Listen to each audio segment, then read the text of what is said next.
함께 사도신경으로 신앙 고백하신 후에 중보등 예배를 시작하도록 하겠습니다. 나는 전능하신 아버지 하나님 천지의 창조주를 믿습니다. 나는 그 유일하신 아들 우리 주 예수 그리스도를 믿습니다. 그는 성령으로 잉태되어 동정녀 마리아에게서 나시고 본도 빌라도에게 고난을 받아 십자가에 못 박혀 죽으시고 장사된 지 사흘 만에 죽은 자 가운데서 다시 살아나셨으며 하늘에 오르시어 전능하신 아버지 하나님 우편한 자 계시다가 거기로부터 살아있는 자와 죽은 자를 심판하러 오십니다. 나는 성령을 믿으며 거룩한 공교회와 성도의 교제와 죄를 용서받는 것과 몸의 부활과 영생을 믿습니다. 아멘. 네, 오늘 본문 말씀은 로마서 13장 1절에서 2절의 말씀입니다. 로마서 13장 1절에서 2절의 말씀입니다.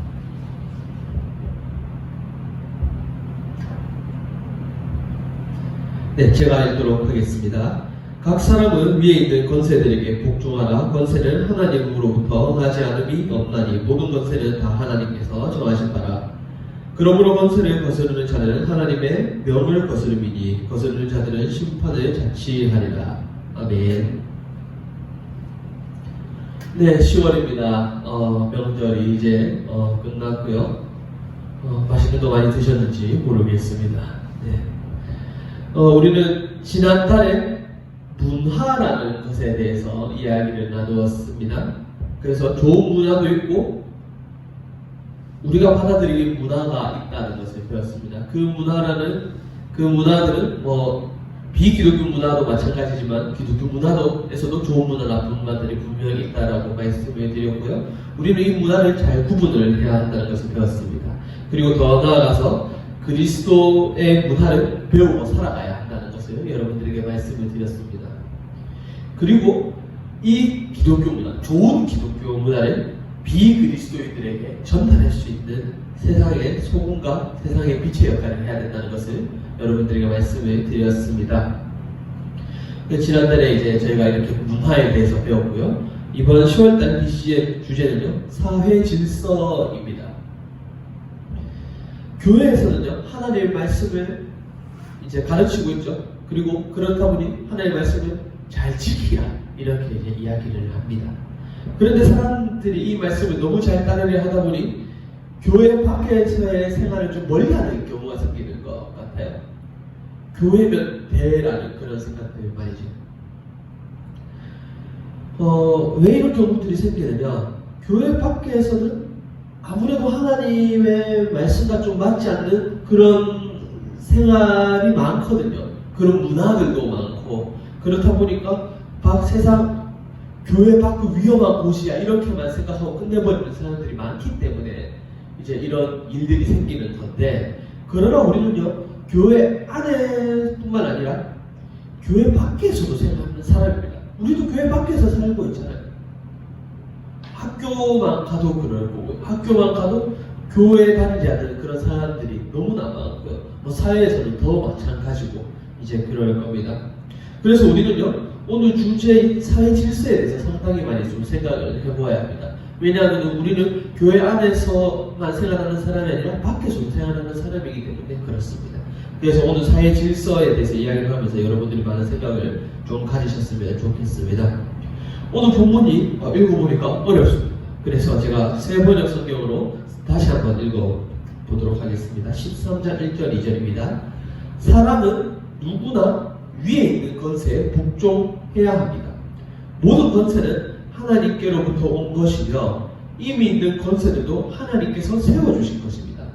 그러므로 권세를 거역하는 사람은 하나님의 명을 거역하는 것이요 거역하는 사람은 심판을 받게 될 것입니다. 이게 이제 세 번역 성경으로 이제 로마서 13장 1절에서 2절 말씀을 읽어드렸는데요. 위에 있는 권세에 복종해야 합니다. 이 말이 있습니다. 이 말이 뭐냐면요, 각 사람은 국가의 법을 지켜야 한다는 의미입니다. 좀 다시 설명을 해보면요, 그리스도인은요, 지금 내가 살고 있는 이 땅에, 이 나라의 법을 지켜야 한다. 이것을 이제 의미를 합니다. 빌립보서 3장 20절에 이런 말씀이 있습니다. 우리는 하나님 나라의 시민권을 가진 사람이다. 시민권을 가진 자다. 이렇게 이제 이야기를 하고 있습니다. 근데 하늘 나라에 하나님 나라의 시민권을 가졌지만 지금 우리는 어디서 살고 있냐? 바로 여기에 살고 있습니다. 그래서 우리가 사는 여기에 법을 지켜야 하는 것이죠. 보통 우리가 다른 나라 가서요 법을 안 지키면요 그 나라 법에 따라서 처벌을 받게 되어 있습니다.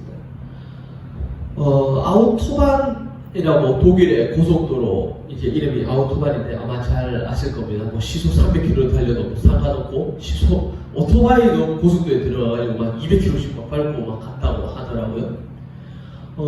근데 그 아우토반에서도 그 속도 제한 구역이 있어요.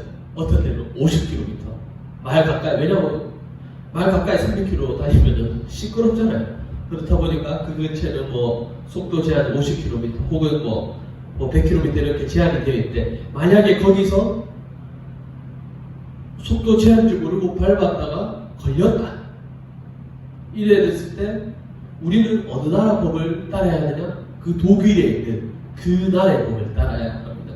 그래서 그 나라에 맞게끔 벌금을 이제 내야 되고요. 뭐 마찬가지죠. 어떤 나라에서는 뭐 집회를 밟는 게 법에 금지가 되어 있다 하더라고요. 그 나라에서 돈 날라간다고 이렇게 밟았는데 그걸 경찰이 봤다. 벌금을 내야 되는 거예요. 우리나라에서는 집회를 밟아도 아무런 해가 없고 법적으로 아무 제재가 없을지 몰라도 그 나라에서는 그것이 죄라고 한다면, 죄가 아니라 그것이 법을 어긋난다라고 한다면 그 나라에 따라서 벌금을 내야 하는 것이죠. 마찬가지입니다. 우리가 하나님의 시민권을 가지고 있지만요, 이 나라에서 그 우리나라의 법을 따르지 않는다면 당연히 법에 뭐 벌금을 낸다든지 뭐 이런 생활을 해야 되는 것이죠. 근데 이 법을 지키는 건요, 또 다른 의미도 포함을 하고 있는데, 더 나아가서 다른 나라에서 법을 지키지 않는 것은요, 자신의 실수이기도 하지만요, 그 나라의 명예를 실추시키는 겁니다. 지금은 우리가 뭐 해외여행을 잘 갈 수가 없지만 이제 코로나 이전에 해외여행을 갔을 때 이런 뉴스들이 조금 많이 나왔어요. 한국 사람들의 문화재 훼손, 이런 이야기가 나왔습니다. 스위스 성에 뭐 누구누구 사랑해 이렇게 이제 기록을 하는가 하면은 다이빙에서 산호초가 매우 귀한 그런 나라였는데 거기에다가 낙서를 또 해버리기도 하고요. 뭐 이런 일들이 있죠. 뭐 우리나라 안에서도 마찬가지입니다. 남한 산성 벽돌에다가 또 기록을 나왔다가 뭐 이런 거 적는 그런 게 있죠. 문화재 훼손 이런 것들인데, 그런 것들을 보면서 어떤 생각이 드십니까? 뭐 그런 기사들의 댓글을 보면요, 저 무지한 것들 뭐 이렇게 막 엄청난 막 비판들을 막 쏟아내고 있단 말이에요. 우리가 보더라도 우리가 잘못됐다는 걸 알고 있잖아요. 뭐 지금 베니스에서도 뭐 코로나 때문에 지금 진정이 됐지만 한참 관광객이 올 때는 뭐 물에 빠져서 수영하고 거기서 이런 것들이 금지가 돼 있는데 거기서 해가지고 거기에 빠뜨린 그 사람들을 욕을 하고 그런 것들이 볼 수가 있습니다. 너희 나라의 시민 의식 수준이 얼마나 나쁘면 그런 짓을 하겠냐, 이런 이제 비판들이 올라와 있는 거죠. 마찬가지입니다. 하나님 나라의 시민권을 가진 사람이 지금 사는 이 나라에서 법을 지키지 않는다면요, 하나님의 나라의 명예를 실추시키는 겁니다. 뭐 이런 말 듣잖아요. 뭐 우리가 뭐 잘못을 했어요. 뭐 실수를 하거나 뭐 잘못을 하거나 이런 것들을 했는데, 네 교회 다니면서 그런 일을 하나, 뭐 이런 이야기를 한단 말이에요. 단순히 나의 욕이면은 뭐 어떻게 넘어가겠는데, 그 사람들은 우리만 비판하는 게 아니라 우리 넘어서 교회와 하나님 나라에 대해서 비판을 한다는 이야기죠.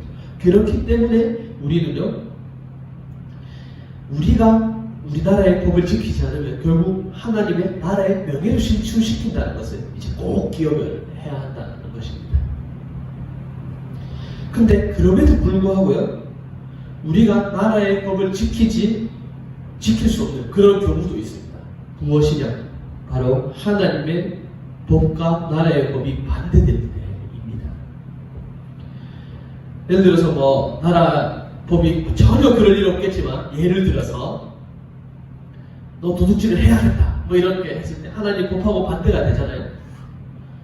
그러면 도둑질 하지 않아야 된다는 거죠. 그게 도둑질 해야 된다는 것이 그 나라 법에도 불구하고 우리는 하나님의 나라와 전혀 다르기 때문에 하나님 나라 법과 전혀 다르기 때문에 그 나라의 법을 지키면 안 된다는 거죠. 그리스도인에게 있어서 이 나라의 법보다 더 중요한 것은 하나님 나라의 법입니다. 그러면 우리는 세상 법에 앞서서 무엇을 지켜야 되냐? 하나님 나라의 법을 지켜야 합니다. 하나님의 법에 위배가 되지 않고 합당하면 우리는 이제 성실히 이제 이 나라의 법을 지켜야 합니다. 우리는 사회 질서, 이 나라의 법을 지켜야 하는데요. 왜 지켜야 하냐? 우리가 지금 살고 있는 것이 어디이기 때문에? 이 땅이기 때문에 그렇습니다. 그리고요, 우리가 법을 지키지 않으면요, 우리의 명예가 실추되는 것뿐만 아니라 하나님 나라, 더 나아가 하나님의 명예의 실추가 되기 때문에 우리는 이 나라의 법을 잘 지켜야 된다고 말씀을 드렸습니다. 그러나 하나님의 법과 지금 이 땅에 살고 있는 법이 반대라면 우리는 어떤 법을 지켜야 된다? 당연히 하나님의 법을 먼저 지켜야 된다. 이것이 오늘 말씀의 이제 결론입니다. 그러나 이 문제는 꾸준하게 생각을 해야 된다는 것을 여러분들의 말씀을 드리고 싶습니다. 참 하나님의 법을 잘 공부를 해야 됩니다. 잘 공부하고 깊게 생각을 해가지고요. 지금 그래서 하나님 법과 지금 이 세상의 법이 맞는지 반대되는지 아니면 상관이 없는지 이런 것들을 잘 공부를 해서 지금 살고 있는 이 사회에서도 법을 지켜서 하나님께 영광을 돌릴 수 있는 그런 그리스도인 되기를 간절히 소망합니다. 기도하도록 하겠습니다. 하나님 감사합니다. 오늘은 사회 질서에 대해서 이야기를 나누었습니다. 주님, 참 저희가 이 땅에 하나님 나라의 시민권을 가지고 있지만 지금 이 땅에 살고 있습니다. 그래서 이 나라의 법을 잘 지켜야 함을 합니다. 주님, 또한 저희가 이 나라의 법을 잘 지켜야 그것이 하나님 나라의 영광이 되고 있음을 잘 알고 있습니다. 제가 이 땅에서 성실히 이 땅의 법을 잘 지킬 수 있는 성숙한 그리스도인이 될 수 있도록 도와주시옵소서. 언제나 함께 해주시고 사랑하는 예수님의 이름으로 기도드립니다. 아멘. 네, 주기도문으로 예배를 마치도록 하겠습니다. 하늘에 계신 우리 아버지, 아버지의 이름을 거룩하게 하시며 아버지의 나라가 오게 하시며 아버지의 뜻이 하늘에서와 같이 이 땅에서도 이루어지게 하소서.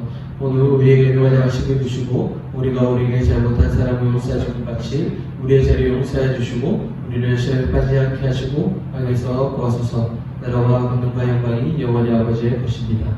아멘.